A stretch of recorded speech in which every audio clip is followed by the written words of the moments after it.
Tamagoyaki, or Japanese rolled omelet, is a beloved dish across Asia, from sushi counters to bento boxes and home kitchens. Soft, slightly sweet, and full of delicate layers, it's a dish that looks impressive but can absolutely be made at home with just a non-stick pan. Today on Mini Spoon Asia, we'll show you how. Start by cracking the eggs into a mixing bowl and adding sugar, a bit of salt, light soy sauce, and some dashi stock. Beat everything until the mixture is smooth, with no bubbles on the surface. This ensures a silky finish.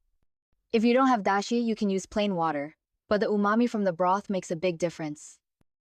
Preheat your non-stick pan over medium-low heat and lightly oil the surface. Pour in a thin layer of egg mixture, tilting the pan to spread it evenly. When it's almost set but still slightly soft, start rolling it gently from one side.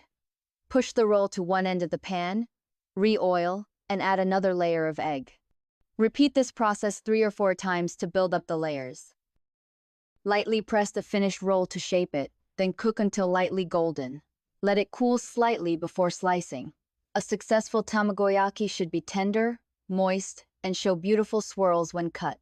The trick is low heat patience and just enough broth for flavor and softness.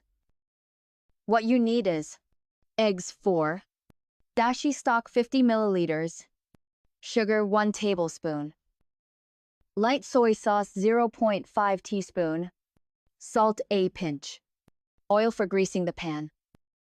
And calories is approximately 145 kilocalories per 100 grams. If you enjoyed this easy tamagoyaki recipe, don't forget to like, share, and subscribe to Mini Spoon Asia, where home cooking meets Asian tradition.